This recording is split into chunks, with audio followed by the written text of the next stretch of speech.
luego nos vamos al pasado y seguramente a muchos radioescuchos y radioescuchos, sobre todo a los jóvenes, les suena como si habláramos de la historia antigua, ¿no? Estamos hablando de la historia. Pero bueno, ¿cuánto hace de esto? Estamos hablando de 5 años. No, 22 más 35 años.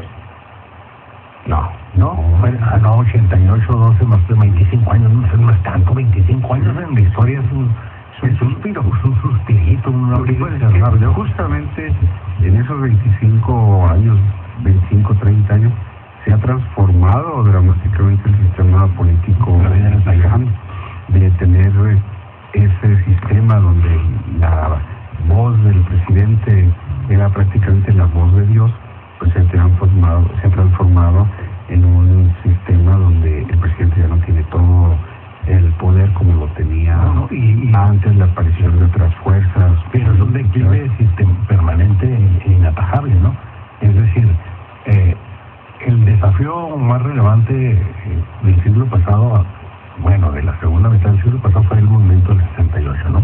El movimiento estudiantil, que es donde se le rompió la virginidad al sistema de partido único, autoritario, clientelar, patrimonialista. Digamos que se toma también como una fecha emblemática, aunque ese deterioro del sistema también venía un poco más atrás. Usted recuerda con el movimiento de los ferrocarrileros, del movimiento de los médicos, ya daba signos de que la cosa no funcionaba, ¿no? Se tiene como una suerte de parteaguas, o diríase, para usar términos academicistas, fue el punto de inflexión, ¿no? Ahí en ese momento se da que curiosamente la respuesta del régimen inmediata nos prodiga con dos gobiernos, o sea, después de la mano dura y psicopática de Díaz Ordaz, nos prodiga con dos gobiernos que es una vacilada, maestro. Dos presidentes como salidos de historieta, una mezcla entre Asterix y Obelix y la Ilíada, ¿no? Porque ya ve que en aquellos tiempos tanto el Echeverría como el López Portillo se echaban peroraciones patrióticas y habían leído los clásicos y tenían déjeme decirle que José López Portillo como presidente pues estaba bastante loquito, pero es de los presidentes más cultos que hemos tenido, ¿no? No, pero Echeverría incluso utilizó la presidencia de la República en un intento para, como Pinky Cerebro, gobernar el mundo. Acuérdate que se quería ir de la ONU, Sí, pero Echeverría su idea era un poco si se pudiera valer el ejemplo, lo que hoy en su momento fue Hugo Chávez o el presidente de Ecuador, Caldera. Hay un rompimiento con los Estados Unidos, entonces él marca su raya y crea élites económicas mexicanas. Claro, mira, pero así es la bronca con los empresarios de Monterrey principalmente, y entonces él empieza a manejar esta idea del tercer mundo, exactamente, con esta idea pues también de llegar a la ONU, y su final, pues como ya lo mencionó en el programa anterior don Humberto Leal, pues lo mandaron a las Islas Fiji, ¿no? O sea, que no... Queda poco lejos, ¿no? que dice Humberto que ¿qué relación comercial había? Pues ninguna, ¿no? Era el destierro disfrazado, allá, ¿no? Que si alguien tiene un mapa mundi ahí a la mano se puede dar cuenta que está a como 72 horas en avión de aquí de México hasta las Islas Fiji. Sí, pero creo que es importante recordar esto porque los últimos días de gloria del Día del Presidente, ¿no? Sí. Que tuvieron su hecatombe el 1 de septiembre de 1988, ¿no? Así es. Ahí con la interpelación con Miguel de la Madrid, y de ahí para real viene un declive, un deterioro. Y en el 88 se había consumado el fraude electoral que despojó a Cuauhtémoc Cárdenas de la presidencia de la República, ganado en las urnas, ¿no? Sí.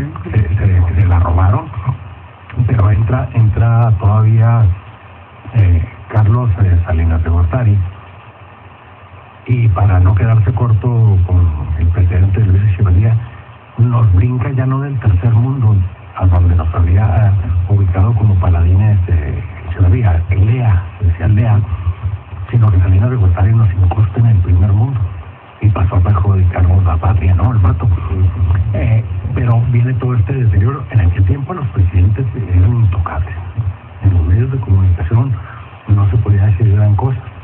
Bueno, a Julio Scherer le quitaron lo echaron del periódico Excelsior y se fueron con él en la playa de periodistas, de antijuristas y analistas que había ahí. Pero fíjese, en esto también de analizar, desacralizar los símbolos de nuestro país, como fue el caso del presidente, que pierde esa aureola de intocable, a mí me parece que debemos hacer un ejercicio de autocrítica en el lado del periodismo. ¿A qué me refiero?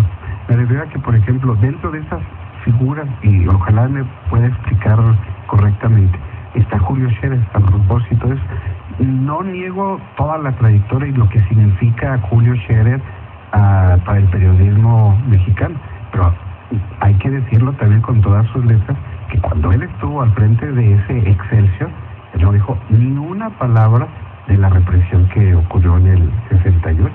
Fue parte del sistema, fue cómplice del sistema, y solo basta ver las 8 columnas de Excelsior del día 3 de octubre de 1968 que dirigía Julio Scherer, y que lo más que se atrevió a hacer Excelsior de Julio Scherer fue aquel mítico cartón que saca Abel Quesada todo en negro, o sea, y nada más con una mítica también frase que después se repitió cuando, por ejemplo, murió Colosio, que era ¿por qué? Ya, o sea, también hay porque era la norma en ese momento, pero claro, sí, después de la ruptura. Lo que quiero decir es un poco así como Barker, ¿no? O sea, primero eran malos y luego se vuelven buenos, y a lo mejor nos da miedo decir las cosas o las queremos disfrazar o decir de otra manera. Interesante que eso, no, repito, no justifica que, como usted dijo, sí, después Julio Scherer se vuelve un mártir, ¿no?, del sistema prácticamente, y convierte para bien del periodismo mexicano, y le da un cambio radical.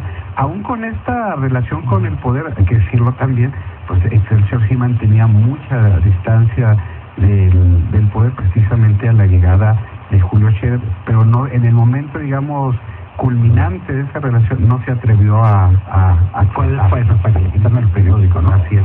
Y vemos la gran transformación del 88 al 94, que es cuando se rompen las esclusas y la prensa nacional digamos, muchos medios empiezan a publicar lo que durante largo tiempo solo salía en proceso, ¿no? Entonces, vamos a ir a los anuncios, ya venimos.